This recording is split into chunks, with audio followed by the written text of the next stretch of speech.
Yeah. It's George. It's Elaine. Come on up.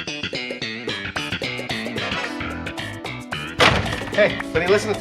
I never heard anything like this in my life. Listen to this. This is exciting! This is exciting! Huh? Did I miss anything already? Kramer, get in! Where's the crazy man? Hey! Sit down. Come on, it's about to start. So what you been up to? Nothing much. I met Larry David last week. Oxygen! I need some oxygen. This is major. I thought you'd like that. Oh, this is huge. I know. All right, okay, let's go. Details. I can't do details. You what? I can't give details. No details. I'm not in the mood. All right. Welcome to Seincast, a retrospective on all 180 episodes of Seinfeld, being hosted by two guys who can barely run their own lives. My name is Vinny. My name's Matt. So So I met Larry David last week. and how was it? It was great. I feel like I might have hyped it up too much to I don't think so. No, to our listeners or to you for that matter. I would like every detail, by the way, as Okay. I think we all would. So please spare no detail. Well, you know how I like to ramble. So I was in Midtown last week near the Court Theater where Larry David is performing Fish in the Dark. He's got 1 week left until Jason Alexander takes over. So I knew my time was limited. Vinny, you and I had seen the play a few months back during previews, right? Correct. with my wife, Liz. And we had a great time, but we were bummed to find out that, well, not only was the autograph area just so packed with people, there's no way you could get to the front, but Larry David wasn't even signing that day because he was sick. Mm-hmm. And he apologized and had to leave. So I missed him that day too because I was buying posters right while you were getting a spot in line. Mm-hmm.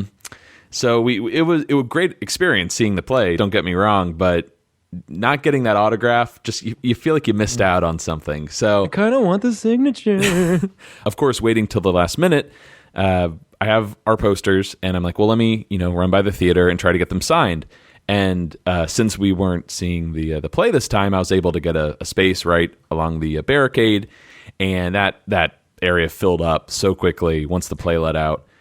When was the play, and then what time did you get there? I'd like to know. So the play started at 7, Okay.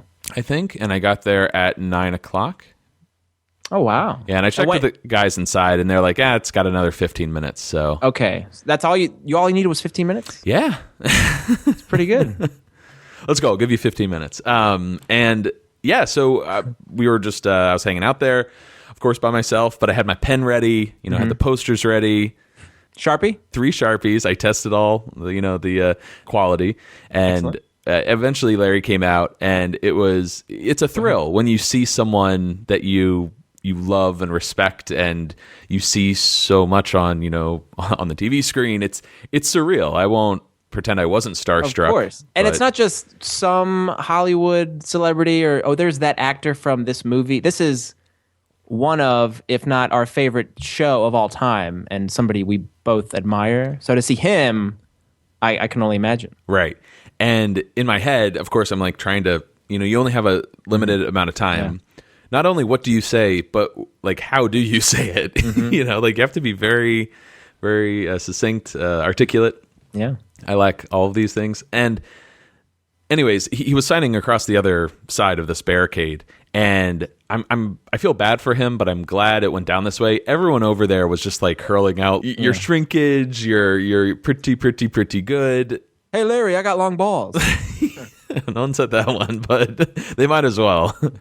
It kind of put him, I feel like, in sort of a all right, we're gonna deal with this crowd. I'm sure it's the same way every night, but that's probably the one, or not the one, but that's one of the things he does not want to have happen to him. He's like, I get it. I wrote the show. You don't need to be saying these things to me. I'm a person. Well, Jerry was on Sunday Morning a couple days ago, and he had this great point when the interviewer asked what about fans hurling quotes, and he's like, yeah, I don't know why they do that. Like, I wrote the show. Like, I don't find it funny anymore. It took so much energy to come up with that. By the time I say it or we film it, I'm done with it. It's old news. Yeah. It got a little too much where I'm like, man, I feel kind of bad for him, but I'm shocked at his patience with everyone. He signed everyone's like poster or playbill and wasn't rolling his eyes, or not that he would make people feel bad, but he just didn't seem as annoyed as I would be if I were in that situation. The good thing about that, I feel, was, I'm looking forward to talking to him, because what I'm trying to say is if you hear those quotes every night, whenever you meet someone that doesn't have a quote, has something different to say, it's probably going to catch your attention. Let alone somebody who happens to do a podcast on the very show you wrote. That might be the worst. That might be like the nail in the coffin. But he's like, where's my security? Yeah. Where is he? So anyways, he finished up with the other side of these jabronis, hurling out these quotes, and he made his way to our side, and heart starts racing. I feel exactly like Kramer in The Trip when he meets Fred, what's his name? Savage. All right, it's like Fred Willard. You can't remember right now. Yeah. But he made his way over there, and he was great. He had his own pen. He didn't need one of my Sharpies. And he started signing the posters, and I just told him, hey, I called him Mr. David too, which felt really weird. I like that though. That's a nice touch. Yeah, I think it's always best to be a little too formal. Well, I remember Tig Notaro from Professor Blastoff, which we both love. She talks about when fans come up to her, how they just kind of start talking to her as if they already know her and they've already been introduced. And she's made it a point to say, hey, introduce yourself to me. Say, my name's Vinny. And then we'll go from there. But don't just assume I know you because you've heard my podcast. Right. And which I think that's very courteous for you to say, Mr. David. Well, it's got to be pretty overwhelming, too, because you're not going to have a real conversation with anyone. No, it's simulated. If you're lucky, maybe 5% of the people there have something interesting to say, or at least will make you laugh. Yeah. But I told him, who I was, and I said that my friend and I host a Seinfeld podcast. Hey, I'm the friend. And, he's signing while I'm explaining this to him. And I said we break down every episode of Seinfeld. And he's like, well, what do you mean? I'm like, we just go over like the minutia. And we talk about behind the scenes trivia and stuff like that.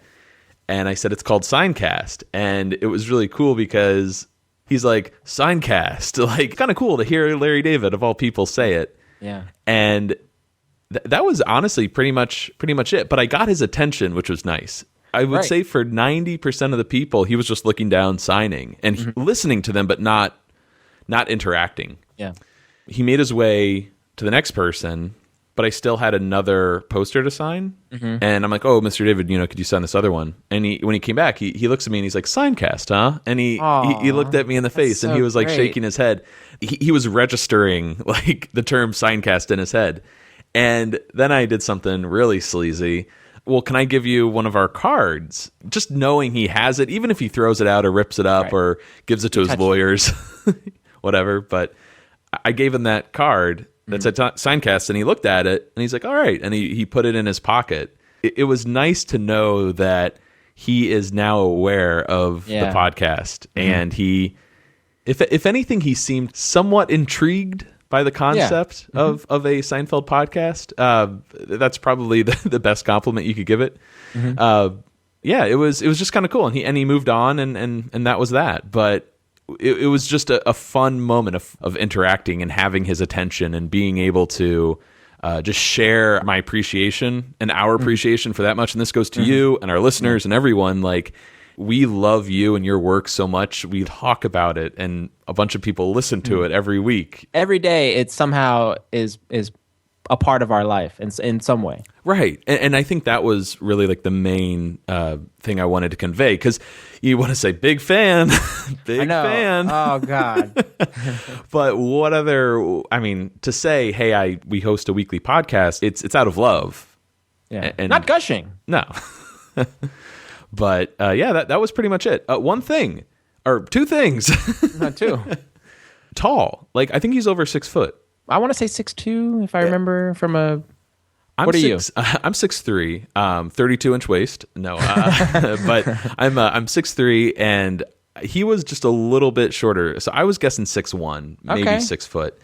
But so that's that. And also, looks fantastic. This man is, I think, 70, 71. No, maybe he's 68, but he's getting there. He's getting to hit 70 soon and looks fantastic. He's got to be on some sort of regimen. Yeah, you'd think so. Good for him. That's awesome. So I've got your signed poster, buddy. Thank you. Yes. Much appreciated. Mm-hmm. I've always wanted some sort of autograph of, the gang as well as Larry. So I'm happy about that. Thank you. Yeah, you're very welcome. One guy, I did like this. As much as I was sort of like, of all the people, the guy who hosts the Seinfeld podcast, I'm like, look at these guys quoting. Like, I'm totally judging them. But one guy had a Tweety Pez, which I liked. Oh, nice. See? That's a nice prop to have signed. So we'll either hear from Larry David one day or his lawyers. There you go. Looking forward to it. I feel like if we are ever going to get shut down by someone, I hope it's like Larry David. What a way to go down. Or Jerry Seinfeld, yeah. Right. One more thing. By the time this episode releases, Comedians in Cars Getting Coffee Season 6 will have premiered June 3rd at 10:30. I think we'll talk about that next week, Vinny. Yes, we will. Do we know who the first guest will be? Well, I think they release them all at once, don't they? I don't think so. Oh, you're right. It's like... Once a week. Once a week. Damn.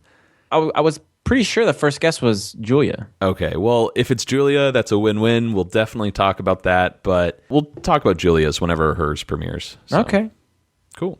What episode are we talking about this week?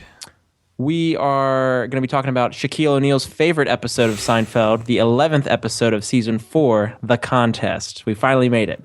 Written by Larry David, directed by Tom Sharonis, and originally airing November 18th, 1992.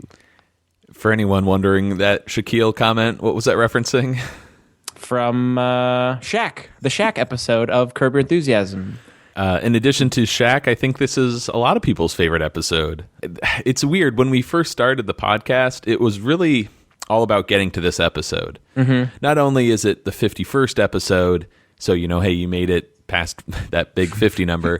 It's when everything changed, I think, for Seinfeld, like, as like a water cooler show and just the kind of humor they could get away with. What are your overall thoughts before we get into discussing it? No, I agree. I would say this is probably the most recognizable or the most popular Seinfeld show. And if the average person you ask them about Seinfeld, I think this would be the show they could probably recall. Absolutely, right? Yeah. Mm-hmm. Let's do some trivia because we got a lot this week. Just a little bit about the idea for the show. And this even gets brought up in Curb, but this idea actually came from Larry David's life, right? Absolutely. Yeah. Kenny Kramer, Larry's old roommate in New York, on the west side there, Midtown, he claimed that there was a contest in which Larry David and some friends took part. I think Larry backed this up in Curb Your Enthusiasm, right?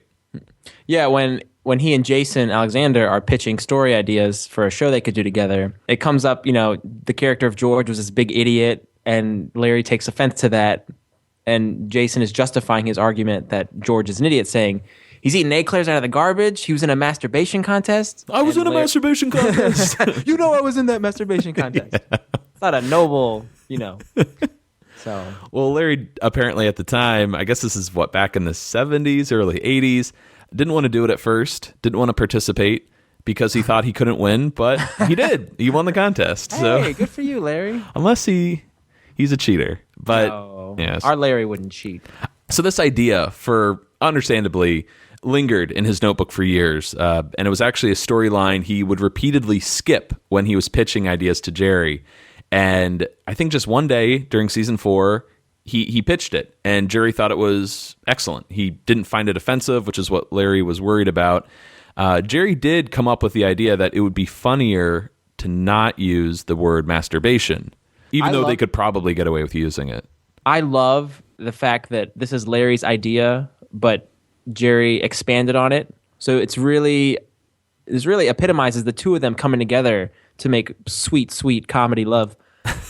You know what I mean? Because, Larry came up with the masturbation theme, but Jerry then puts the cherry on top saying, let's not even say the word. And it's all that much more funny. A few weeks back, we watched the pitch, right? And in that, George says masturbation. You're right. And it was kind of weird because it's like, they can say it then, but they can't say it now. Jerry honestly believed, though, that they would be able to say masturbate or masturbation in this episode and get away with it. And who knows if they could have, but it's incredible that they did that for humor reasons, not for censor reasons. Right. Or to And get that's a around the testament- censors. Exactly. That's a testament to the writing of how clever you can be. I guess in the same vein of a clean comic. Mm-hmm. You know, and then if you think about it, Larry in Curb talks about, you know, when you swear on a show, I won't say the word now, but in Curb he says, you know, you say a certain word, it doubles your laughs. Yeah. But he almost tries to dissuade Julia in that Curb episode. You know, you don't want to swear, you don't want to say those things. Right, yes. So it's more difficult to be clean and clever and get your point across, which is what they're doing here. So moving on here, the script for this episode wasn't revealed until the night before the cast read-through, which is pretty interesting. It's like they kept it close to the vest. They didn't want the idea to get out there maybe and affect people's opinions on it. Didn't Larry David have a huge whiteboard that he would write each episode name on for that season? And then after each episode was done, he would have a ceremonial, you know, wiping away or crossing a line through that episode. Mm-hmm. Now, studio executives and bigwigs would come in and they would see these names and be like, oh, what's the implant about? Or what's the Junior Mint about? But he purposefully left the contest off of that board. Is that correct? That's right. I forgot about this. That's it. I'm done. Okay.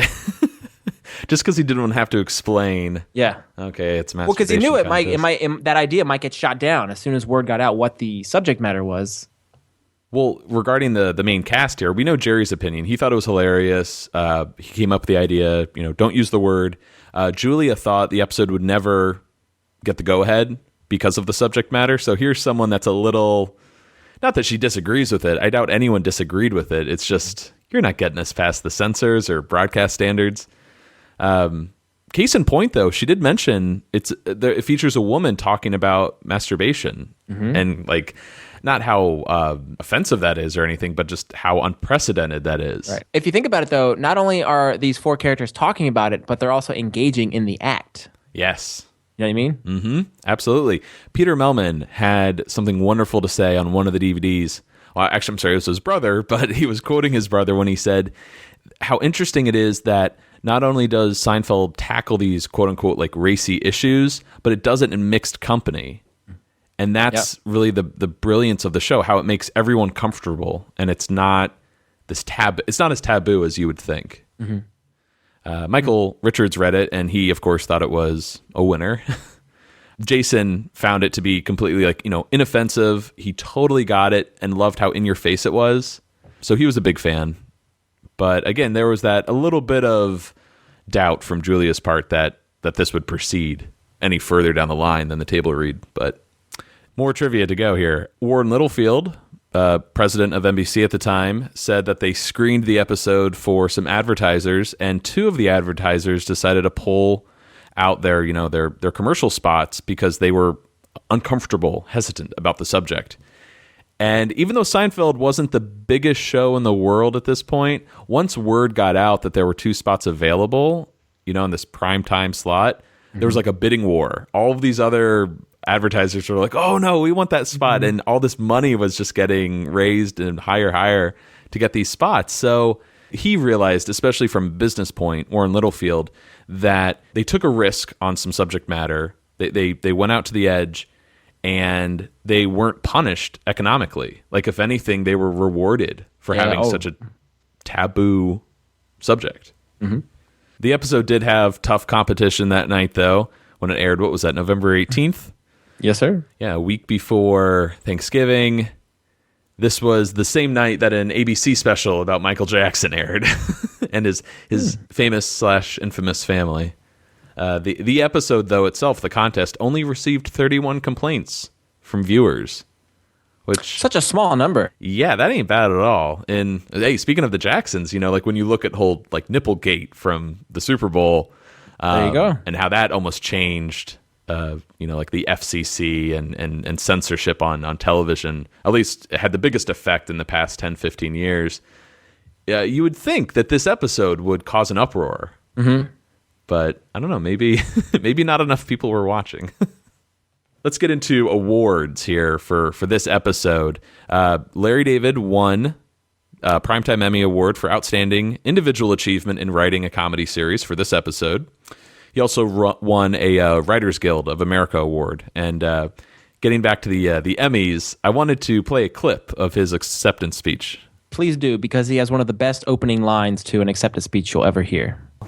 And the Emmy goes to Larry David.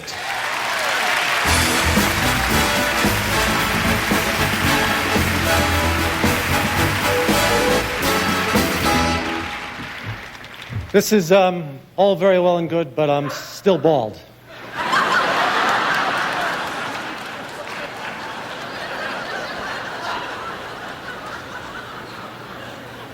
I'd like to thank the cast and crew of Seinfeld, and I dedicate this award to all those out there who are masters of their domain. Thank you very much. How could anyone not like him? I don't think anyone has ever brought up their baldness on stage at the Emmys. It's such a topic for him, of regularity that he talks about, which is one of the reasons I admire him. Oh, yeah, absolutely. Tommy C. also won a Directors Guild of America award for outstanding directorial achievement in a comedy series. He did. He was nominated for an Emmy as well. So you can feel it. It's not only, finally in the fourth season are people getting nominated, but they're winning awards too. It is mind-blowing, though, that this season 4, is the only time Seinfeld won for Best Comedy Series. That's crazy. Yeah, just nuts. Well, but all these awards are so subjective anyway, because, everybody's humor is different, and it's all what you. The best actor, in my opinion, on Seinfeld, Jason Alexander, never won an Emmy. Which is asinine. It's like, come on. And one last thing. This episode was ranked number 1 on TV Guide's list of TV Guide's 100 greatest episodes of all time. So this is, I think, Vinny, when you talk about the best Seinfeld episode, this is arguably it. Yes. It's not all downhill from here by any means, but this is the gold standard. Absolutely. You don't really want to visualize your parents having sex. You know what I mean? It's somehow a very uncomfortable thing. You know in your mind that they had to have sex at least once to have you. But you still kind of maintain the image in your head that, well, I don't know, I'm not positive, I can't prove it. I don't know if that actually happened. That's why I think if I found that I was adopted, that would really come as great news. I'm adopted, that's great.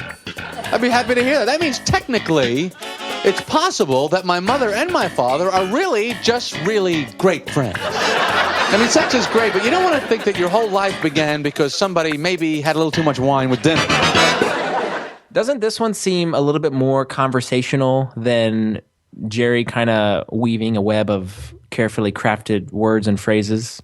It seems like he's just talking to the audience with this one. Come on, don't you agree? I like it, though. I think it's very good. Yeah, absolutely. It's a good one. Jerry did some commentary for this episode on the DVD, and he mentioned how the tie is totally out of control in this scene. Very 90s. Very 90s. He made a joke about like King Tut. It has some like Egyptian pattern. It does. You're right. Very weird. He's right. I'll take credit. So, first scene of the episode, we're at Monk's and Ruthie Cohen at the register. I see her. I feel like Jerry's already in the middle of laughing here. He even says in the commentary, he's like, I'm already cracking up. He hasn't even said a word yet. Yeah, he's asking Elaine a little hypothetical, hey, let me ask you something. What is this one? You're being held hostage? You're captured by terrorists. Who, me? She's cracking up too. He's like, you, anybody. You're in a little room, you're chained to a floor, you're there for a long time. Do you think they'd ever consider doing a laundry? I never cared for this opening with. Are you serious? Yeah, like they have to, do your laundry because of the Geneva Convention. What is it? Like, give me your shirts, your clothes, your pens. We're doing a wash. That's great. What are you talking about? Yes. I don't know. It just never hit me. And it feels very like there was something else here, and it was really pared down to get into the George thing quicker. As short as it is, it just didn't pack the punch that I wanted it to. Now, apparently, some of the opening dialogue from this script was part of the original pilot from 1989, the Seinfeld Chronicles. They don't specify as to which part of the opening dialogue. Could it have been this conversation? Because this would have been a weird way to start the series. It definitely feels like Larry material, for one, and two, I could definitely hear George and Jerry doing this shtick in what was the name of that restaurant? Phil's or something, or whatever, something in the early episodes. But before George arrives, there was a scene between Elaine and Joyce, who we'll meet later in the episode, right? Correct. Right before George sits down, you can actually see in the background Joyce, the aerobics instructor, sitting at the counter. And she had some dialogue where she was going to come over and set up that Elaine would be taking an aerobics class later that night. But this material was cut. Mm-hmm. It's kind of weird when you notice her in the back. You're like, why is Joyce there, and why does she keep looking at the group? It's bizarre. A little rude. But again, it kind of makes sense that there was more here at the beginning of the scene, just to kind of ground you until you get into this wonderful scene with Jason Alexander, George for that matter, joining the group. He doesn't look happy, and he explains, Vinny. I was going to play the clip, but I'm going to save it. No clip? I'm going to save the clip for a later point in this conversation. But all right, he starts off with his mother caught him. His mother caught him. Caught you? Doing what? This is that brilliance. He was alone, So it's like, all right, there's your first attempt at getting what he's talking about. And the audience seems to already have picked up on it. I was alone. Yes. Here's another hint. He stopped by the house to drop the car off, went inside. No one was there. Started leafing through a Glamour magazine. There's the emphasis right there. When you hear Glamour, now everybody's in on the joke. Alone. Yeah, magazine. And then I guess his mother walked in on him, and I love how good. He hasn't technically had a scene with her yet, but he's so good at impersonating Estelle Harris. The voice like, George, what are you doing? My God. Yeah. So during the first take of this scene, the audience actually had it was, quote, guarded response. They could not believe what they were hearing. So the laughs were a little bit sparse. And then once they did a second take, they finally were in on the joke, and they all just the reaction that you hear is what you heard on the second and third takes. Okay, so the audience needed to kind of get acclimated to it, and then. Well, could you imagine hearing this for the first time, being like, "Is this really what they're talking about?" Yeah, that's a good point. It looked like she was going to faint. He, didn't know if he should try and keep her from falling or zip up. So what'd you do? I zipped up. I couldn't run over there the way I was. Yeah, so Estelle falls and starts screaming, my back, my back. And George took her to the hospital. Wait, before you go on, Elaine asks, chuckling, how is she? And George says she's in traction. And Elaine's still laughing. George says, it isn't funny, Elaine. I know. Which is a completely ad-lib line by Jason. That line was not in the script. And that's one of the few ad-lib lines that were kept in. And I think we would be remiss if we didn't play the blooper. Do it. So she fell, and then she starts screaming, my back! My back! So I helped her up. I drove her to the hospital. Oh, how is she? She's in traction. Okay, I'm sorry. It's not funny, Elaine. I know, I'm sorry. She's in traction. Her back went out.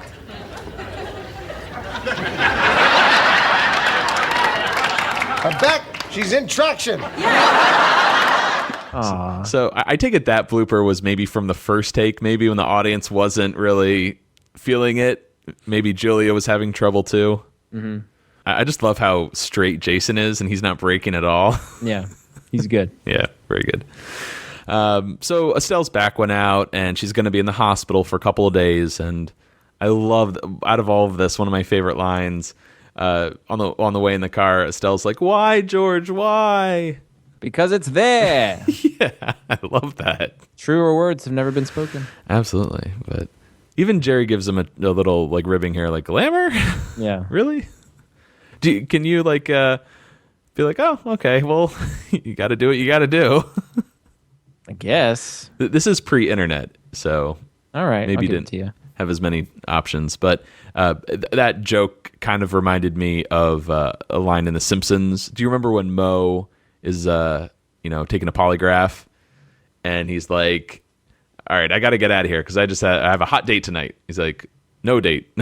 Dinner with friends. Dinner alone. All right. I'm going to sit in the back of my, my car, looking at the Sports Illustrated swimsuit issue. Mm-hmm. Sears catalog. Yeah. Ding, ding, ding, ding, ding, ding. Yeah. But yeah, Sears catalog, glamour. Well, here we go. Let's play some of the clip here. All right, I'll tell you this, though. I am never doing that again. What? You mean in your mother's house or all together? All together. Oh, give me a break. Right. You don't think I can? No chance. You think you could? Well, I know I could hold out longer than you. Care to make it interesting? Sure, how much? $100? You're on. Wait a second. Count me in on this. You? Yeah. You'll be out before we get the check. I want to be in on this too. Oh, no. That's oranges. What? It's a whole Why? different Why? thing because you're a woman. So what? It's easier for a woman not to do it than a man. We have to do it. It's part of our lifestyle. It's like shaving. Oh, that is such a baloney. I shave my legs. Not every day. All right, look, you want to be in? Yeah. You got to give us odds. At least 2 to 1. You got to put up $200. No, 1,000. Now, I'll put up 150. All right, you're in for 150. Okay, 150. All right, now, how are we going to monitor this thing? Well, obviously, we all know each other very well. I'm sure we'll all feel comfortable within the confines of the honor system. All right, come on. Get it? One of the reasons why this episode is so classic is because of this dialogue and these classic deliveries by these characters. One of them is the Kramer one. Wait a second. Count me on it. Or the click comes after. But that's one. And another one is when Elaine is trying to convey, why can't she participate? And they say, because you're a woman, it's like shaving. And she says, that is such baloney. That's a very unique Julia delivery, the way she says baloney. And probably our most favorite quote has to be uttered from Kramer when he's got the milkshake in the little bit back in his throat, and he delivers the line, Not every day. Anytime we're at a diner, we get a milkshake, somebody's saying that line. I can never get it right though. It's so hard. To balance the milkshake in the throat and deliver it. It's remarkable. The gang, George and Jerry are going to go in for 100. They're making Elaine do 150. Kramer wants it to be 1,000. Gambling addiction comes back full force. Typical Kramer. And then we finally see this, I don't know how you want to describe it, this yelp that the gang does. I call it the their pinky pledge. Pinky pledge. Beautiful. This is something the cast would do as a ritual prior to being introduced on set to the audience, before a taping of a show. My only thing is, and they would all put their pinkies in and they'd all do that. My only thing is I don't know if this came about before the contest and then they decided to include it in the episode, or did this come about as a result of doing it during the contest? That little bit of trivia I never knew, or at least I forgot about. It definitely comes back, as we know, in the finale. So, when they have that final scene in Monks.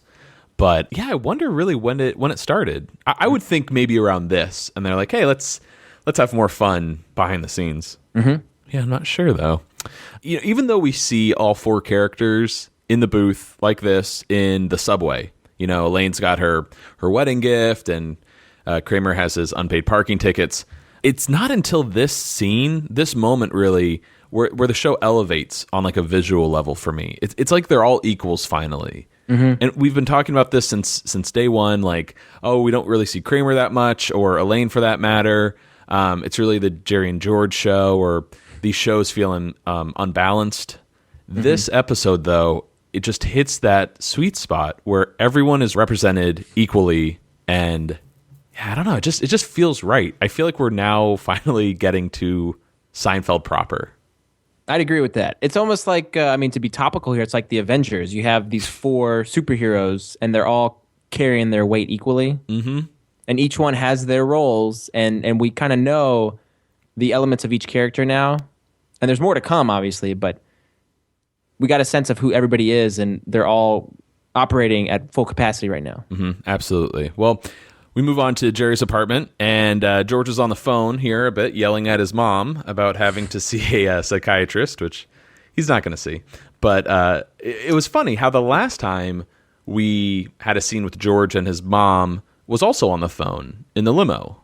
That's right. And again, she was giving him a hard time and getting his blood pressure up, and he was yelling back at her. Right. So, again, if we never met the Estelle character, I feel like that's what she would be. Just this person on the phone that George is getting in an argument with. The ever constant nagging of George. Yes. So George gets off the phone with her, hangs up with her, and he says, my mother wants me to see a psychiatrist. And then he asks this rhetorical question to Jerry, if everyone who did that had to go see a psychiatrist, which is kind of, Yes. yeah. But we'd all have to go see psychiatrists then.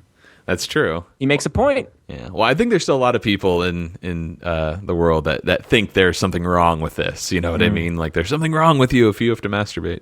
So Jerry buzzes up Elaine and updates George on his relationship with Marla, the virgin, one of the few girlfriends that carry over. Yeah. I'm thinking of like Vanessa. We'll see Rachel in a later season. Good point. Interesting, right? And this is a funny line. He's like, again, he hasn't, as icky as I thought it was last week. I'm kind of going back on my feelings. It's not that weird. You over it now? Yeah, it's just handled differently now because it's a weird topic to talk or to overanalyze and discuss like your feelings about it for me. But so George asks Jerry, so any progress there? What's the latest? Right, because she is still, of course, a virgin. And Jerry has this great line, I got my troops amassed along the border, just waiting for someone to give me the go-ahead. So that sums it up pretty well. Kramer bursts in and rushes to the window, followed quickly by George, too. Like, he sprints there as well because there's a naked woman across the street. Now, I got a question for you. Yeah. This woman's window is across from Jerry's window, correct? Yes. And the way the building is kind of laid out, Kramer seems like he'd be on the opposite side of the building. I know I'm nerding out. I'm sorry. I have the same thing here in my notes. Did you do that? So how could Kramer have seen this woman unless he was either downstairs, on ground level? Maybe he was in Newman's apartment. I don't know, but I'd like to know how Kramer came to see this woman. Yeah, we don't know how Newman's apartment is laid out in the hallway. Is it on Kramer's side? Is it on Jerry's side? Oh, that makes the most sense, though. Kramer was in Newman's, which is maybe next door to Jerry's. You never know, like how things are arranged. There you go. And yeah, maybe he spotted her that way. But I mean, regardless, it is pretty creepy. I would think. Yeah. To be with some guys that are like, oh, let's look at this naked woman across the way. Having said that, one of my old offices we had these old offices in the West Village, and my office was next to an apartment building. And it was really awkward because the person in that apartment building, I assume it was her, I could never tell, but their bathroom, the shower was a big window, foggy. You couldn't see, but you could always tell when someone was showering, just, naked body right there. And I'm like, oh, this is really, this is interesting. 6:30, Matt, time for your shower. Yeah. You just be like looking out the window and then, oh, there's an ass right in your face. They watch this lady for about 5 to 10 seconds, the three of them. It's such a great shot, right? Jerry, George, and Kramer. The three of them. And, if ever you were conveying what a character was about to do, it's Kramer with his line, yeah. Yeah. He just gets up and leaves. The audience is already aware of where he's going and what he's going to do to himself. Yeah, he's very determined, very focused. Remember when Jerry dated that woman who was all naked? Yes. Any relation? Good question, because, as Jerry and George are still watching this naked woman across the street, Jerry brings up nudist colonies, and he's like, hey, do they eat naked in the dining room? And that's literally what his girlfriend in the apology does. Mm-hmm. Eats naked, opens up pickle jars naked. Floor buffing machine? Or no, it's a sander. Excuse me. George adds, chambermaid, gardener, bellhops, they're all naked. It's one big nudorama. How does George know that information? Yeah, good question. But again, with the chambermaid. Yeah. Big fixture in Seinfeld. Mm-hmm. Elaine arrives and she finds these two losers just looking at the naked lady, and she's like, this is going to be the easiest. What is it, like $100 I ever made in my life? We actually didn't bring this up earlier. It was just in the dialogue, but it's all 100, and then Elaine is betting 150. Mm-hmm. So the winner will get 350. Correct. Okay, it's a pretty big pot. I mean, we're different men now, but with different bodies. Mm-hmm. Would you do that? Like participate in a bet for 350 in a masturbation contest? Yeah. Yeah, sure. Why not? I ain't driving. We do get a weird ADR here, though, of Elaine saying her friend Joyce is teaching aerobics and she's going to go tonight. This is as the guys are looking out the window. The waitress should have taken it back. Yeah, and Elaine says, I got a call today. I'm going on the space shuttle. We're going to Mars, Have a good time. But then you hear this looped line that my friend Joyce is teaching aerobics class. I'm going to go tonight. And that line was added because the line from the opening of the show with Joyce was cut out. Right. So they had to establish where Elaine was going. Hence, looped line. Yes. And, Kramer enters. I'm out.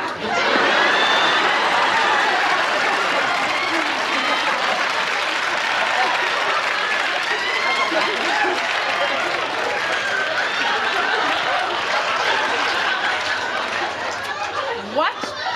Yeah, I'm out. I'm out of the contest. You're out? Yeah. Wow, that was fast. Well, it was that woman across the street. You better be careful, buddy. She's going to get you next. And then there were 3. Dare I say it? The greatest Seinfeld moment? To this point, Yeah, it's hard, to keep track of all of these, and who's to say one is better than the other? they're like Emmy Awards. They're very subjective. Yeah, they are, and it's like all that matters is what you like. But man, I can't think of a moment like this that's so simple and doesn't need a whole lot of context. And the way he slams the money down, but again, in true Michael fashion and brilliance, he slams it down, and his head follows his hand, to eye level on the tabletop. If that makes sense. And that pose afterwards, he's sort of like leaning against the counter, hand on hip, other hand leaning on the counter, and he's staggered stance.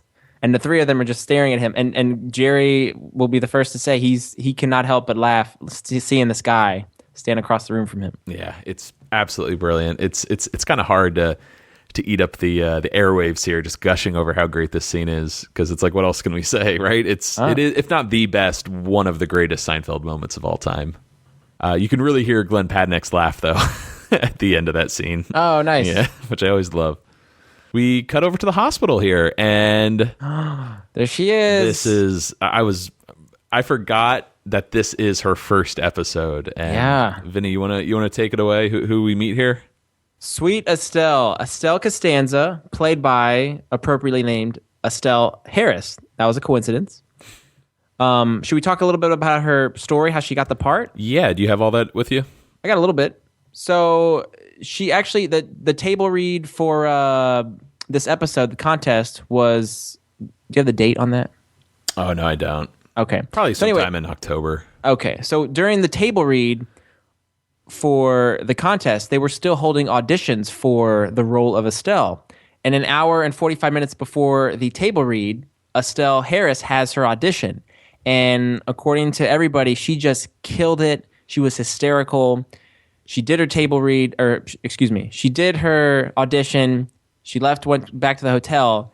And by the time she made it back to her hotel, wasn't she like bombarded with a bunch of messages or something? Yeah, they were just saying, get back to the studio. We want you. The table read is now. Get back here. Yeah, absolutely. I did have one note here how it was her son that took her to the audition. Mm-hmm. And he said something like, this is an important one. Like, she didn't know about Seinfeld. Okay. Or anything like that. He was the one that kind of got her, in the loop, as it were.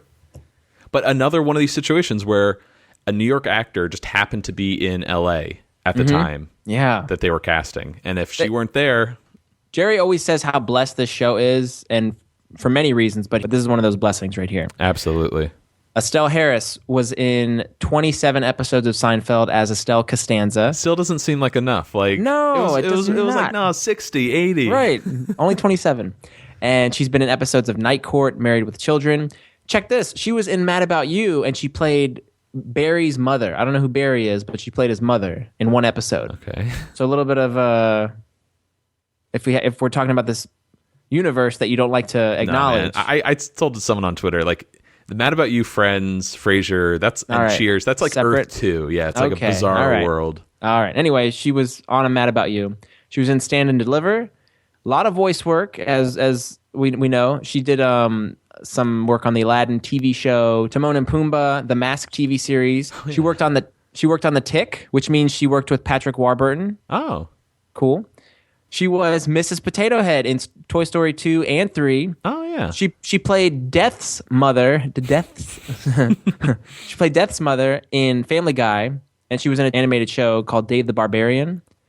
And I forgot she was also in the table read episode of Curb Your Enthusiasm, playing herself. Oh, I forgot. Because they brought all these actors back to kind of sit along the table, but she didn't have any lines. Or actually, she may have had some lines reading at the table, but she wasn't a Curb. Oh, wow, that's crazy. Her voice is just so iconic. Yep. And you can tell, like, I feel like she got a lot of work after this episode playing Estelle Costanza type characters. I would agree. Oh yeah, I would agree with that. You know, loudmouth, nagging. It's all there, and it's wonderful because I don't know. It's just great that a show like Seinfeld can take some actors who otherwise might have just been, I don't know, just not forgotten, but sort of, oh yeah, they were a New York-based actor. They were a character actor at this point. I mean, I'm thinking of her. Come on, Jerry Stiller had a career before Seinfeld, a huge career, but like this show elevated him even further. George Shapiro actually talked about in an interview how this show acted as a launch pad for all these actors and actresses. I don't have all the names off the top of my head. Lesser, for example. Yeah. Well, I'm talking about Peter Krause, Jamie Gertz, all these. Oh, right. They'd come in for 1 week, do a guest spot, and then instantly rocket to fame, you know? Good point. Courtney Cox. I mean, she had Friends coming out anyways, I think, but a lot of people. Look at Jane Leaves. Yeah, that's true. Very good. Bryan Cranston as well. Oh, okay. We don't have to do the whole list now. Okay. So George is in the hospital with his mother, and I figured we could play a clip here just right at the top. I don't understand you. I really don't. You have nothing better to do at 3 o'clock in the afternoon? Go out for a quart of milk. I come home and find my son treating his body like it was an amusement park. Ma. Don't give me Ma. It's a good thing I didn't hit the table. I could have cracked my head open. People can hear you. Too bad you can't do that for a living. You'd be very successful at it. You could sell out Madison Square Garden. Thousands of people could watch you. You could be a big star. All right, Mama, that's enough. First thing, the way she hits amusement park is excellent. Yes. We didn't mention this earlier in her casting, but everyone was tickled at how much Estelle looked like Jason.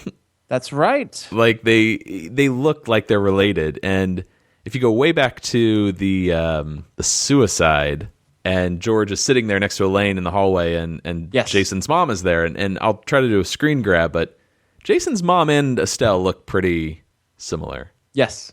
But yeah, those lines, amusement park. My favorite line is, "Too bad you can't do that for a living. You'd be very successful at it." But when she says thousands of people could watch you, you could be a big star. That's very George, I feel. Yes. And I thought, that's right. You could see that these two are related now, especially. Mm-hmm. Anyway. Well, Estelle wants him to see a psychiatrist, begs him. Again, he's not gonna see a psychiatrist. A line we should bring up here is that it's a good thing his father is in Chicago. What's he doing in Chicago? Selling his religious tchotchkes. Made me wonder, could you imagine if Frank caught him? Oh my goodness. What would be worse, Estelle or Frank catching George? Yeah. Oh my God. I don't think Frank would have went to hit him on the forehead at that point. He would have left him alone. Oh God. Kind of a similar situation to his parents finding the prophylactic wrapper. Yeah. Suddenly we get a new character here. Cousin Shelley. Hello, Aunt Estelle. Look at you. How did this happen? I love her voice. Yeah. Who is this actress? Cousin Shelley, played by Rachel Sweet. Again, she was on Night Court, an episode of Dream On, 3 episodes of Hope and Gloria. And she went on to be a famed producer and writer. She wrote and produced Sports Night, Dharma and Greg, George Lopez Show, and she currently works on Hot in Cleveland as a co-executive producer and a writer, which means she works alongside Jane Leaves or Marla the Virgin. Wild. That's really cool. You don't hear of many people, actors that is, on Seinfeld, turn it around and become, behind the scenes players, especially bigwigs like a co-exec producer. Yeah. It's really cool. And we see another member of the Costanza family in the flesh. Do we ever meet another Costanza member? There's Carlo Costanza. We see Carlo, yeah. Il mio nome Giuseppe. His other cousin that wants to have that incestuous relationship with him. Oh, there you go. But we hear of, Henny. Oh yeah, and we Baby. Yeah. But it is cool to see a little bit more of the Costanzas here. I assume it's Shelley Costanza. But we get one of the other, I would say, classic moments of this episode, right? Especially on a visual level. Oh yeah. Nurse arrives for the roommate's sponge bath here behind the curtain, and I think we all know this scene. Yeah. 6:30, Denise. Time for your sponge bath. Oh, 6:30 already? And yeah, what else do we need to say? Shelley trying to talk to George while George is watching one woman give another woman a sponge bath. They're able to elevate the stakes kind of here with this visual, and George is totally tempted in a way, but he's seeing this help me out, Matt. I'm losing it here. Yeah, well, yeah, he thought this would be an easy, $350, but who would have thought there'd be two women, rubbing each other down just a few inches away. Speaking of one of those women, the nurse is played by Andrea Parker. She was also in Married with Children. Do you remember that TV show Herman's Head? Oh yeah, I love that show. The guy who had like 4 people live, you saw inside his brain. And it was 4. A lot of people. I was at a party over the weekend, and we were talking about Inside Out, and someone's like the new Pixar movie, and they're like, "Oh yeah, it's pretty much Herman's Head." But this Andrea Parker was in Herman's Head, 10 episodes of ER. She was on that TV show The Pretender, Jag, Less Than Perfect. She's on single episodes of My Name is Earl, The Mentalist, and Suits. Cool. Then she was on Desperate Housewives and Pretty Little Liars. Awesome. And then this was a new one for me. The nurse's patient, Denise, is actually played by Nina Tremblay. And that name is pretty familiar because she played Jerry's girlfriend in the Keys episode. So when Jerry is walking up to his door with this girl, and he's saying, you ever imagine, you're trying to get your keys out, and a crook's trying to get you the last minute, and Jerry's like, hurry up, he's coming, and they get hurry, Jerry. Yeah, you were so fast with those keys. Wow, that's wild, man. I never would have guessed, because it's not like the voice is so recognizable. I couldn't tell. Or the silhouette, for that matter. Did you see those curves? Jeez. That's wild. That definitely deserves a little screen grab too. But does that make it a double dipper? Oh, or is it the same girlfriend?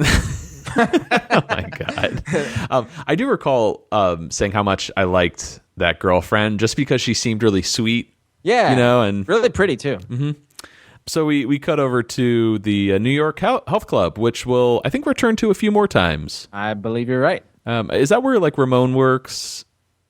It's where we meet Sidra and Salmon. Yeah. And Greg, Flyboy. Mm-hmm. Well, Elaine is signing in while talking to her friend Joyce. I guess this is the proper introduction to Joyce now. What's up with the leg on the counter?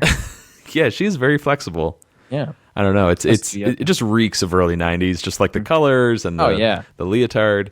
This actress, speaking of which, that leotard that Elaine's wearing, that's the same leotard we see in The Wife, season 5. When she's like, I look amazing in this leotard. Oh, yeah. Same one. Cool. But man, we're talking about great actresses in this episode. We got Estelle Harris. We got Rachel Sweet. Now we got Elena Levine. Thank you. Okay. She plays Joyce.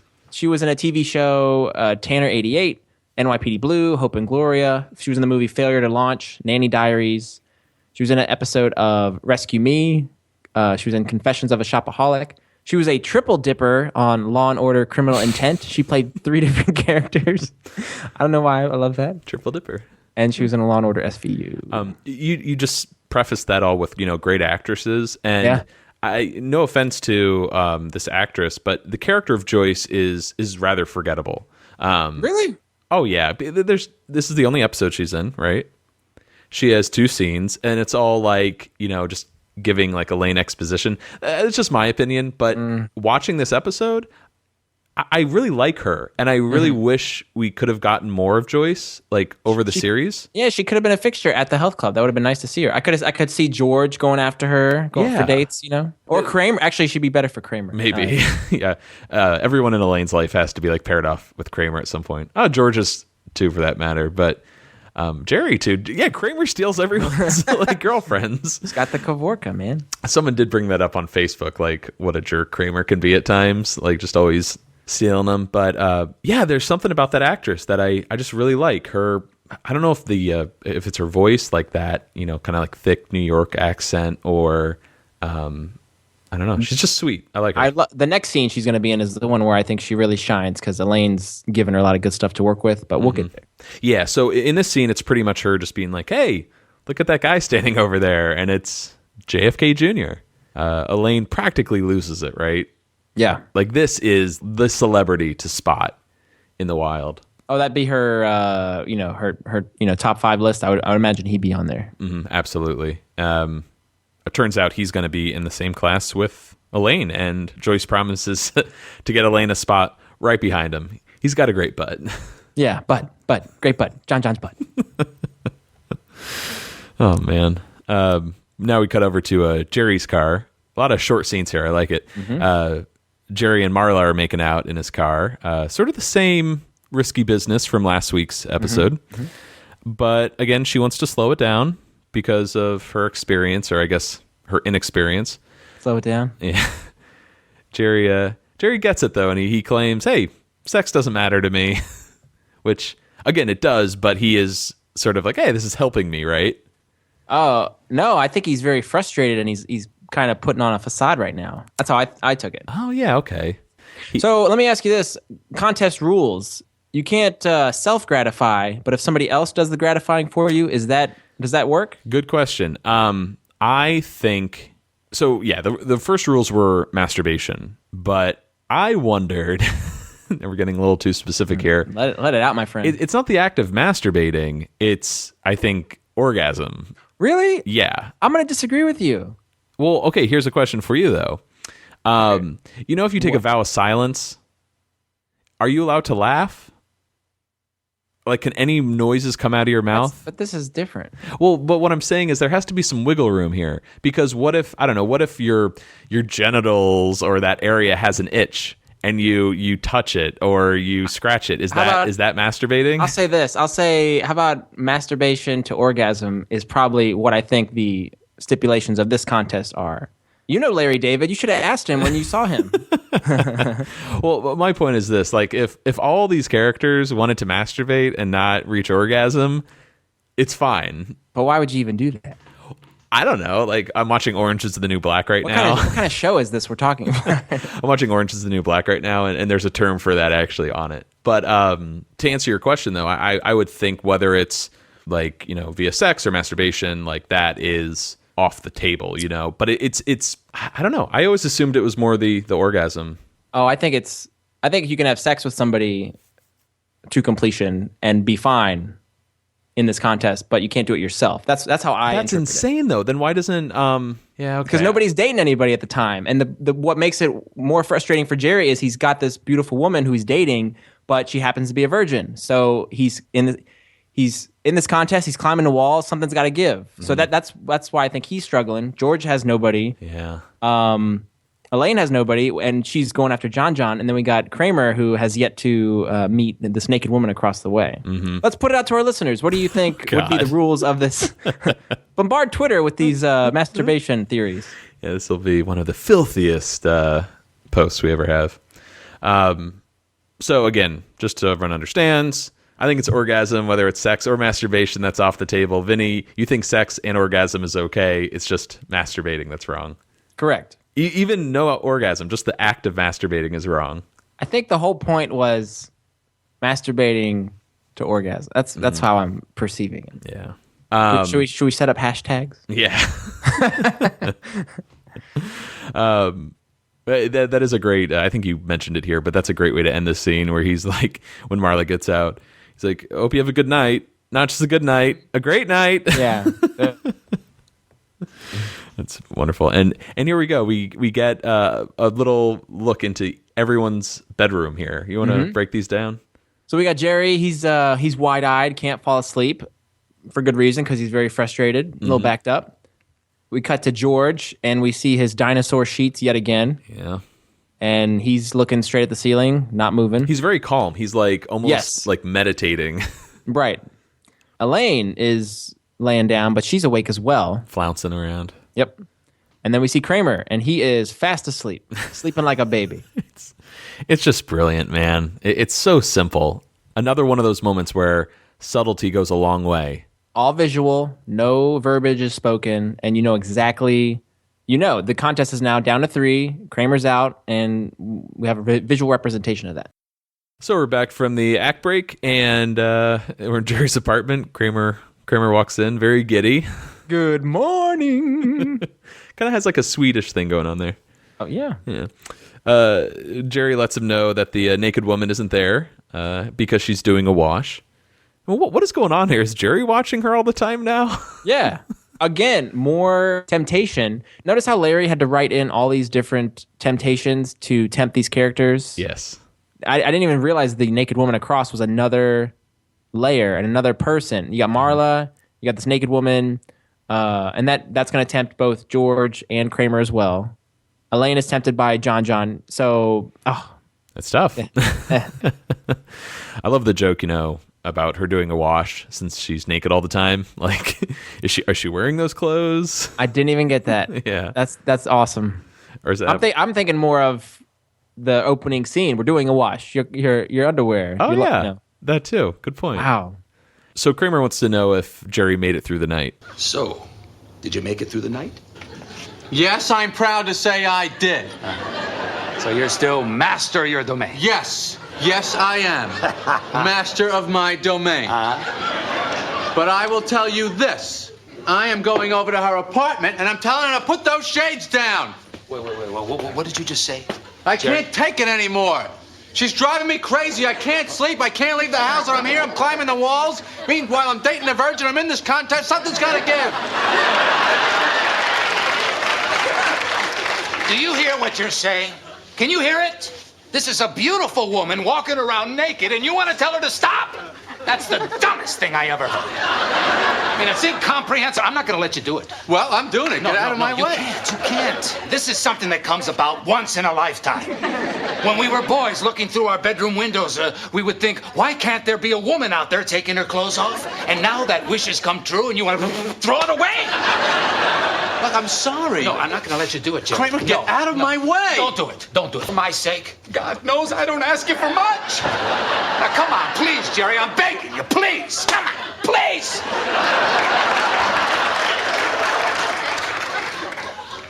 Oh, Yes. right. Thank you. She's not there.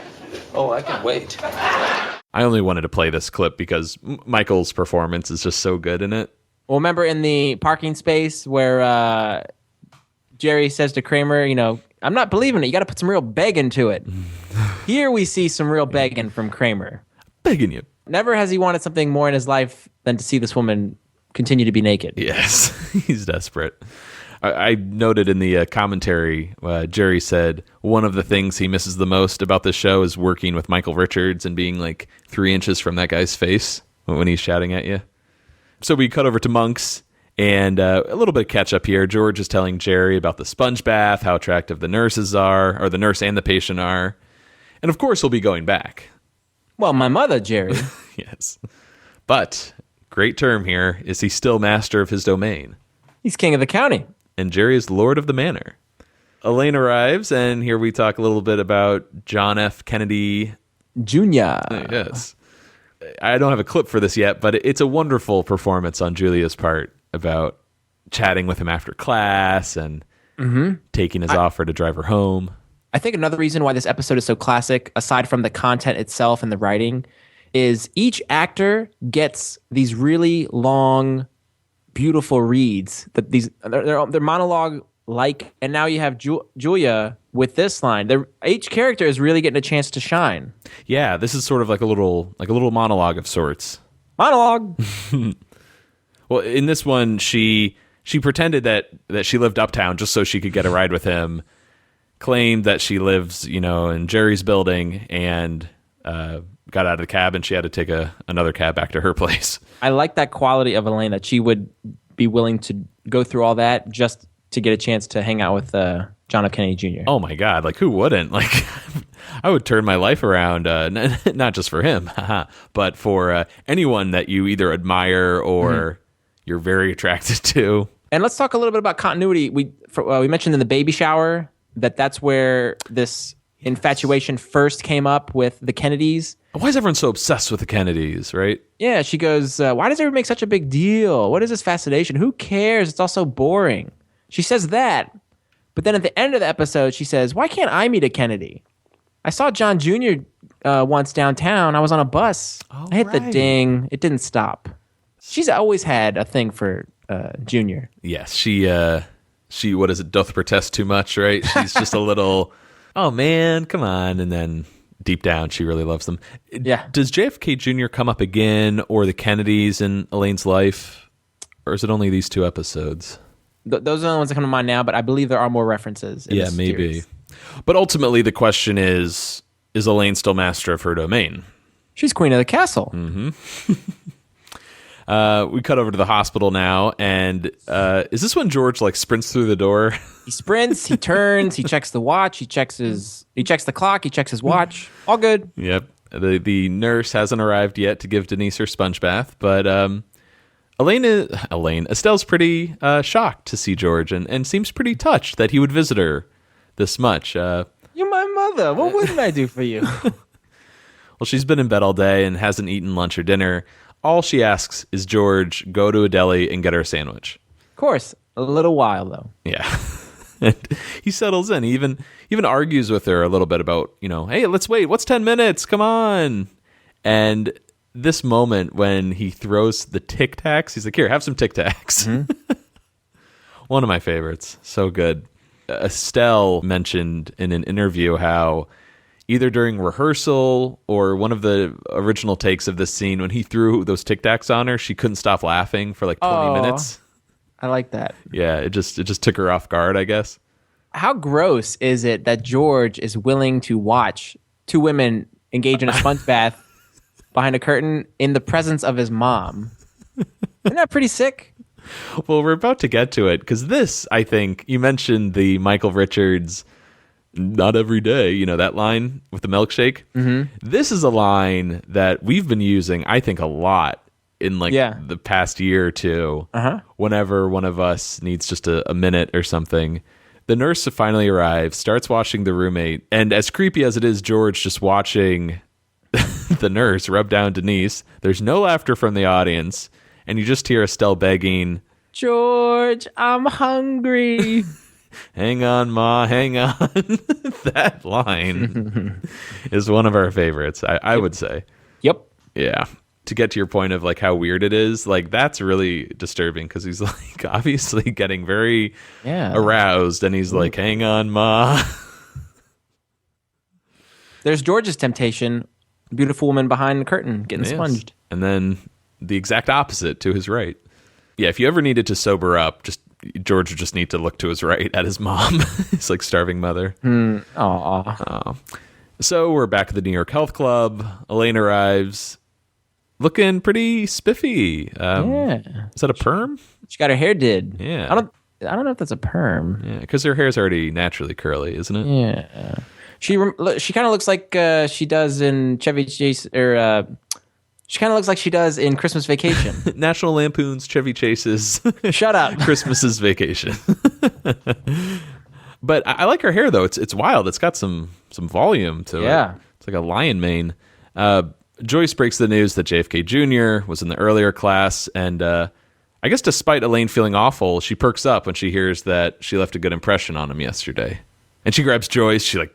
It's almost like the reverse Get Out. It's like... Yeah, the pull in. The pull in. And she's like, I want to know what he said. He asked about her. That was good.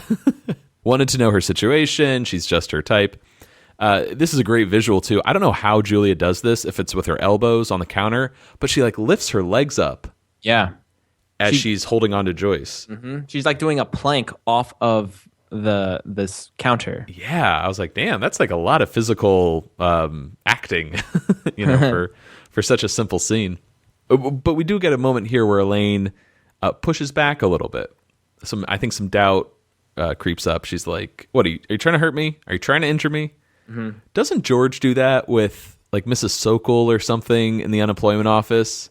I believe George says it to Jerry when Jerry tells him that Diane Decon asked about him in The Marine Biologist. Right. It's just a very neurotic way of dealing with someone saying something nice about you. Mm-hmm. Yeah, you don't want to believe it. No, come on. A little bit of exposition here. JFK Jr. is going to be in Elaine's neighborhood tomorrow night around 9 p.m. He is going to stop by her building if she wants to say hello. And Elaine just collapses at the end. You don't know if she's happy or upset or emotionally drained. She's thinking John F. Kennedy Bennis. Or no, I'm sorry. You know where I'm going. She's thinking Elaine Marie Bennis Kennedy Jr. Yeah, she doesn't even use the Marie later. I'm like, man, he could have added that in there. Yeah. Two things real quick. Does it seem weird that JFK Jr. would leave Joyce all of these details and specifics? Like, no, absolutely not. I totally buy it. Two, does it remind you a little bit of the Chris Farley scene in Wayne's World where he's like, yes, Mr. Big, he's going to Chicago on his way to Detroit. That's absolutely, oh man, great get. And it's like, wow, weren't we so lucky that Joyce had all of this information? Seemed extraneous at the time.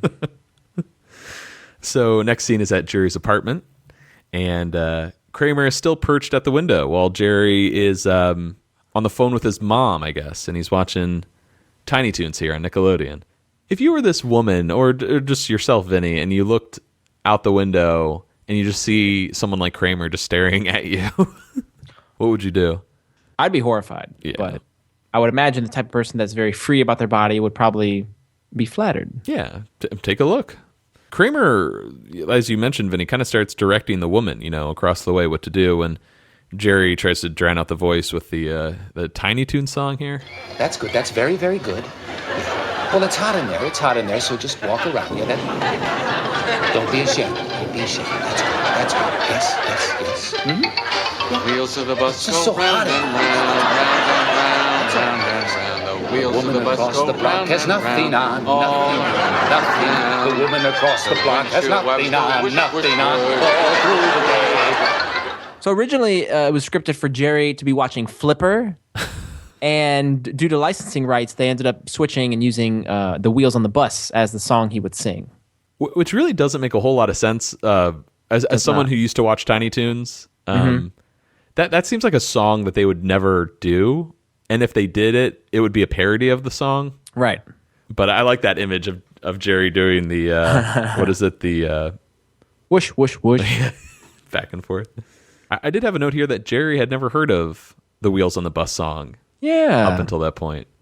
Off to everyone's apartment again. What do we got this time? We got George wide awake.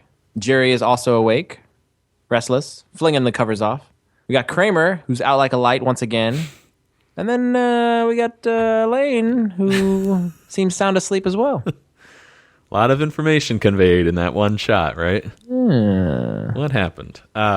Down goes Bennis. Now we're at the apartment. This is the next day. So I guess maybe a week has passed, a few days. And I feel like this is the kind of scene we'd get if Jerry and George were in fact an old married couple. Yes. Like in the outing. Yeah. Slamming cabinets, irritated that Jerry only has instant coffee. Why don't you get some real coffee? Now, are you remembering what happened in the library? Little freeze-dried crystals. Jerry says he doesn't keep any coffee in the house because he doesn't drink coffee. Mm-hmm. But now he does have instant coffee. Yeah, and that's what Bookman wanted him to have.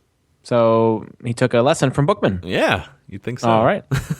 And then the buzzer rings. It's Elaine. It's me. The way Jerry says, "Come on up." It's jokey, angry Jerry. Yes. Yeah. Jangry Jerry. Jangry Jerry, yes. It's Jangry Jerry. It's Jangry. I feel like we haven't really gotten this yet. We'll see a lot more of this in later seasons. irritated Jerry. Oh, yeah. But George notices Jerry's socks. Like, this is some fight between siblings or roommates here. He used to have a pair just like them, doesn't anymore. Fell asleep one day. And Jerry took him off his stinking feet. And they quickly realized, what are we doing? We're fighting this with is each other. ridiculous. Jerry's snapping at people on the street. George is yelling. They haven't been themselves lately. It is rather funny when they go from such a fever pitch of anger to, what are we doing? Mm-hmm. This is nuts. Deep down, they're good friends. Mm-hmm. Elaine enters and slowly, a little embarrassed, a little hesitant, but she slowly takes out the cash. And she starts counting it, and the jaws drop. You caved? You're out? It's over? Oh my God, the queen is dead. Well, Vinny, it was John. Oh, John.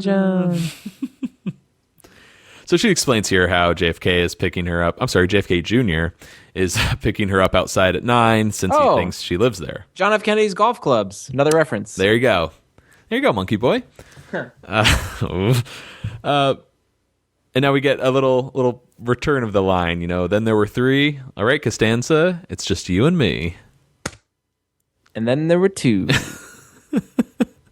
So the scene was originally going to be followed by a 3rd hospital scene where George would visit his mother, only to discover that Denise was no longer Estelle's roommate. So that would have been quite disheartening for George. Yeah. In fact, it's been a while. I watched the deleted scenes a few weeks ago, but I did see it on the DVD. I don't know if you caught it. I did not. Okay, well, he arrives at the hospital with a sandwich and... Oh, good. He's prepared this time. Yes. I like that. The curtain is pulled back, though. It's, you can see the bed is empty. And apparently the roommate moved next door because I guess Estelle complained about her walking around naked all the time. So Estelle got her moved. George gets upset. He checks the bag, but he's kind of buying time. He's like, okay, she's next door walking around naked. And he's like, oh, they didn't give me a pickle. And he leaves saying he's going to go get one. And he runs outside and you hear a woman next door being like, hey, get out of here. And then he runs past the door in the hallway. Like he runs off or something. So what do you think about that? How's that test? It's okay. It's so weird when it's not edited properly into an episode with the music and the laughing, overlap between the scenes.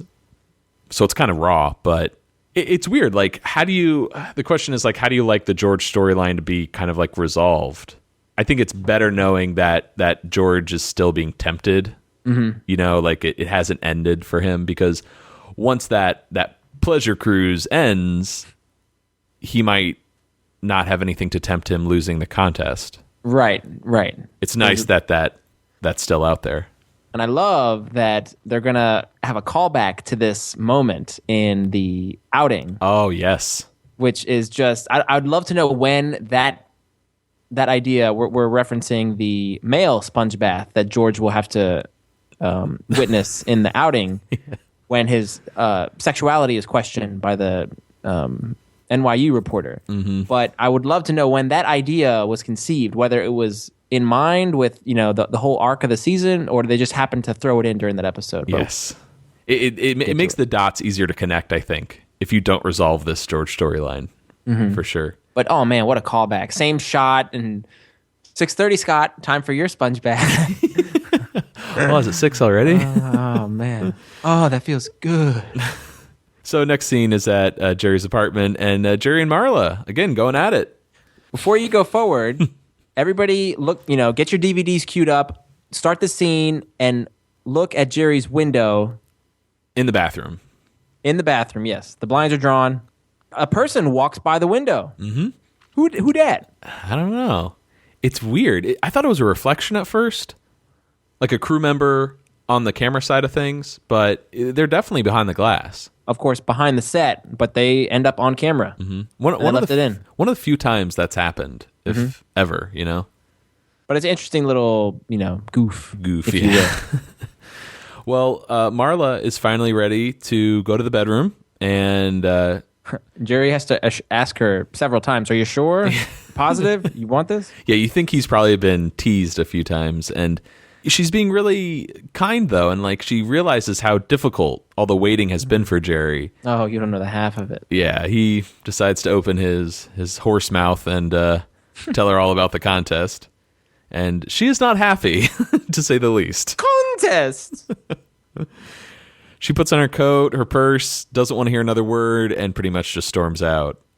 That's twice in a few weeks that Jerry has driven a woman to storm out of his apartment. Right. We had, who was it? Sandra. Mm-hmm. It was at Cheever Letters. But even going back further, I was thinking, what about Cotton Dockers? Does she do something similar? She's frustrated with him, and then once Kramer starts Cotton Dockers, that's when she's like, I'm leaving. But it's not this, like, what is it? Like night, dim lighting. They're not amorous, and then all of a sudden, Jerry opens his mouth, and then she's like, I'm done, I'm out. Right. You would almost argue that this is there's a trifecta of sorts with Sidra in the implant. Trifecta with Sidra? Yeah, you're there you go. Ooh, good one. Yeah, this season, man, it's so like satisfying. There's so many like reoccurring bits and jokes and visuals and twists. Yank it, pull it. I think some of them are just coincidental, but they happen to work out so well and effortlessly. Yeah, they work great in a montage. So Marla walks out. She slams the door. I don't want to ever see you again. And Jerry's faced with a quandary right now. You know, do I go after the virgin and try and repair things? And you can see he's kind of thinking about it. No, I'm going to go to the window and stare at the naked lady. And then he's very content with himself. He looks like a little boy. As he's strolling over to the window. Yeah, and I love that Jerry. That feels like very much a Larry David type thing to do. Being like, should I repair this relationship or gratify my basest desire? Yes. And it's a perfect combination with timing, with that shot through the window, as it's like it's almost like beckoning. It's like, come to me, Jerry. Yeah. Like, come to the naked person. That's your favorite kind of Jerry, though, is what you're saying? Yeah. Well, it's funny how that's kind of a despicable thing, but yet you can't help but like him. I don't know how he pulls that off. You know? Mm-hmm. Yeah, sure. All right. So we cut to the street, and Elaine is waiting for John when she spots Marla, and she's about to say something when Marla shuns her too, doesn't want to have anything to do with her or her perverted friends. And other than Babu calling Jerry a bad man, Marla seems to really be the first person to point out how awful everyone is, or at least like to call them out on it. Yeah, call them out on how they treat other people, or even though she is, well, I would say she's overreacting, but all four of them are guilty of the contest. Yeah. So. I was going to say the fact that she is a virgin, maybe this is kind of all new to her, and that just the thought of that, and then people engaging in it and discussing it is gross, versus somebody who is sexually active and I don't know. Oh, but hey, I know, at least I think I know people who are sexually active who would find the contest idea disturbing. Okay, you know what I mean? That's what I was looking for. But yeah, it's weird. There's something about Marla, or at least I think the show is trying to like set up like the fact that she's a virgin. She might be maybe when it comes to her morals, maybe a little more pure than these four pathetic individuals. Yep. But horrible.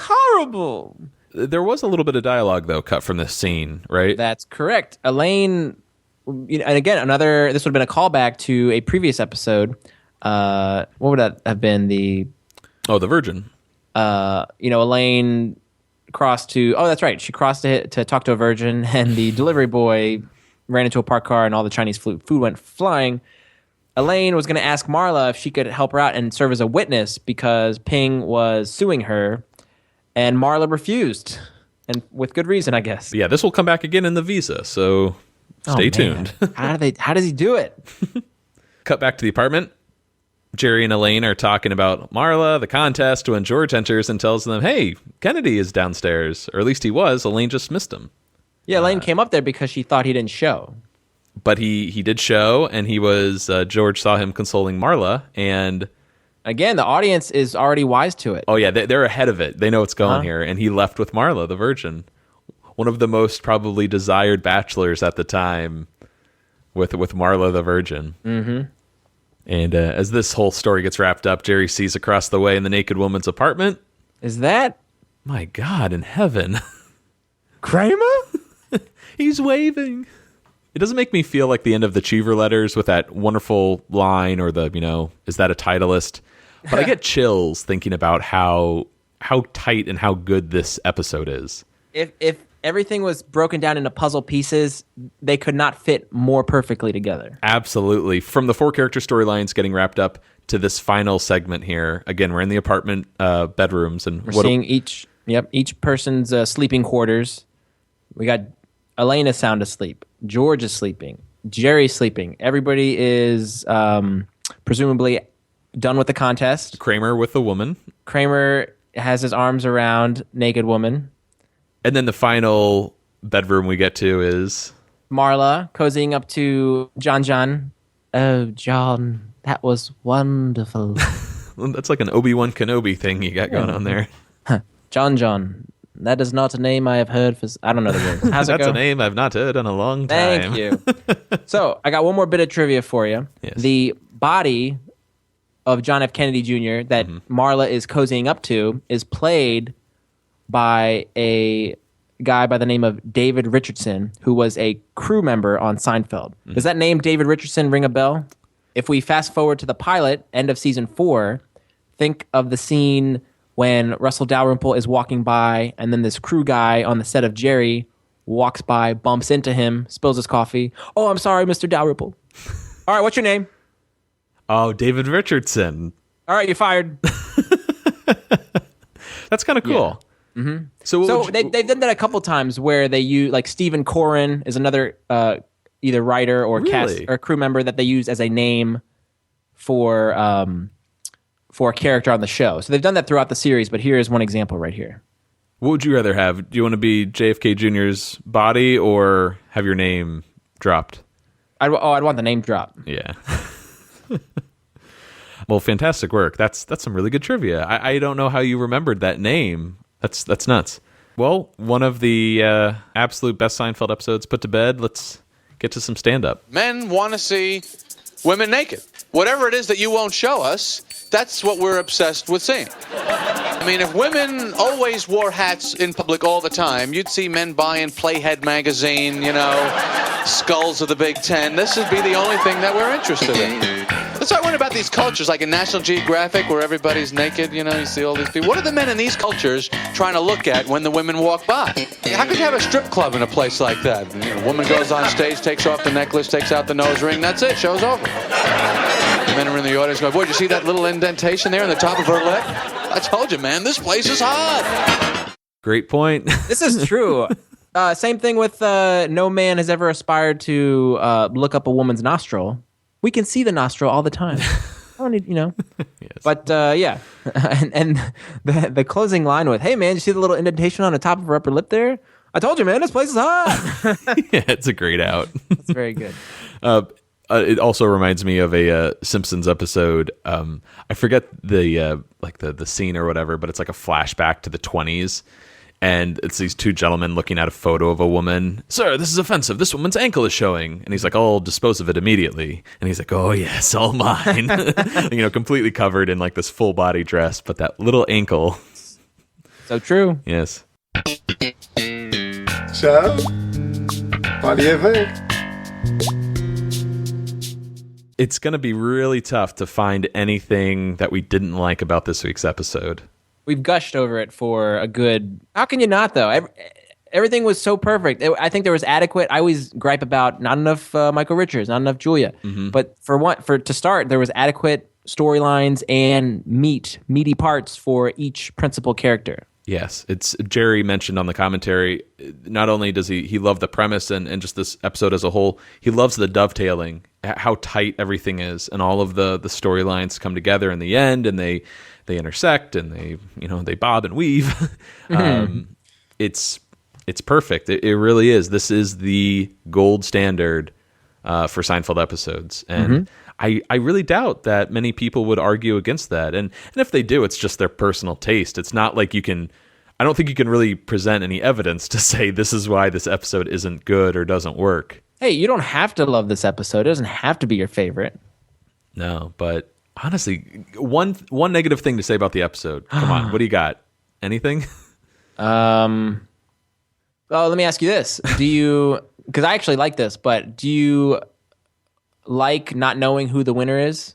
Oh, excellent topic we need to bring up here. I could agree with someone if they did not like that, not non-reveal or whatever you want to call it. And if you think about it, like if this is the first time you're watching the episode, you don't know that we're gonna eventually hear who the winner is. You know, like that's gonna come in season 5, and then in the series finale. Retconned in the finale, yeah. So, well, let's jump ahead here. We find out in the puffy shirt that George won a contest.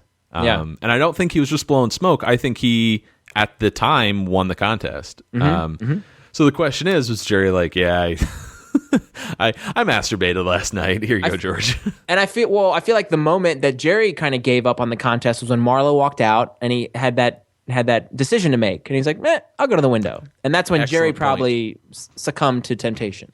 And whether or not George has the sponge bath to go to, he's at least going into the next day not gratifying himself. He'll make it through the night. Yeah, he'll make it through the night. You're totally right.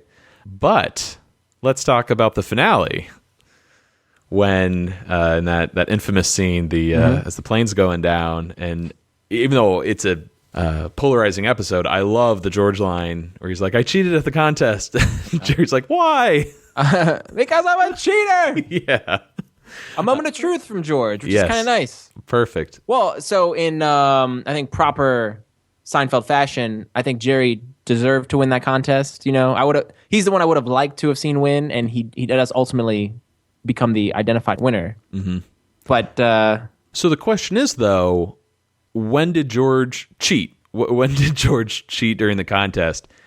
Personally, I think it was like that night when he, he made the bet with everyone, and we cut to the, we see the naked woman, and then Kramer's out. I think that night George left the contest, as it were, because it kind of confused me why Jerry and Elaine are in bed having a tough time sleeping. They're flouncing around, but George is just laying there calmly. And as disturbing as that is to picture, I imagine that is the look of someone who is either about to masturbate or already has masturbated. George Costanza on the brink. Yeah. I would say, he saw the naked woman across the way, and then he witnessed the first sponge bath. I would say after the second one, because I'm going to go with that as my theory, because he said, you wouldn't believe the nurse. Then I got to look at the patient. I'll say after that second encounter is when he decided to, So you probably buy that his fighting with Jerry was real. That wasn't like him acting. Right. Without acting. Yes, thank you. Yeah, that's... I like to think George is such a good liar that he's like, he left the contest, but he wants that 350. So he's going to do whatever he has to, pretend that he's still... Great point. He'll even lie to his best friend. Yeah, oh yeah, absolutely. He's a cheater. It's funny, when we get to these episodes, I'm always really excited because it's like, I can't wait to talk about them. But the episodes are just so damn good. What could we possibly add to them? If anything, I feel like we could add more to maybe forgotten episodes or underappreciated episodes. Well, there's nothing to like nitpick on. Our notes usually tend to be more sparse for episodes like this. I'm just smiling, laughing, watching the episode. Yeah. And I'm looking at what I wrote. I'm like, I don't have anything to talk about. So what do you say? It's gold, Jerry, gold? Definitely gold. And then what's our rating going to be here? I'm going to give it 10 sponge baths out of 10. I'm going to give it 10 troops massed along the border waiting for the go-ahead out of 10. All right, that's going to do it for us here this week on Seincast. Please reach out to us, seincast@gmail.com. We have a Twitter, we have a Facebook, we have a Pinterest, a Tumblr, and an Instagram. We're also on iTunes. If you want to check us out, leave us a rating and review. We'd really appreciate it. Yeah, and other minor announcement, we recently started a donations link on our show notes. So if you like our show and you'd like to lend your support, feel free to donate. And I'm sure if Danny Tardival were here right now, he would say, that's correct, Vinny. Hey, Vinny, what do we have for next week? Next week, we're discussing the 12th episode of Season 4 of The Airport. And Matt, hey, let's get there a little early next week so we can stop by the duty-free shop. Do you know how much duty is? It's like nothing. It's sales tax. I still like to stop at the duty-free shop. I like to stop at the duty-free shop. I like to stop at the duty-free shop. I like to stop at the duty-free shop. But for now, I'm Matt. I'm Vinny. Signing off.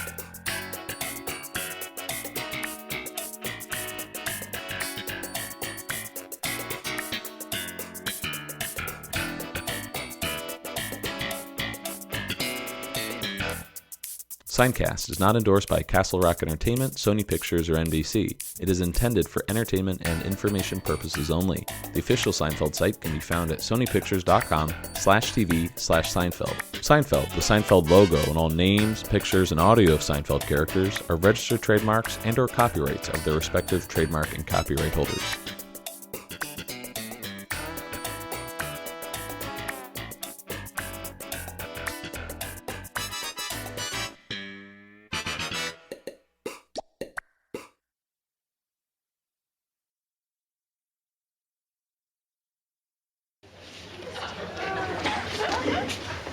George, I'm hungry.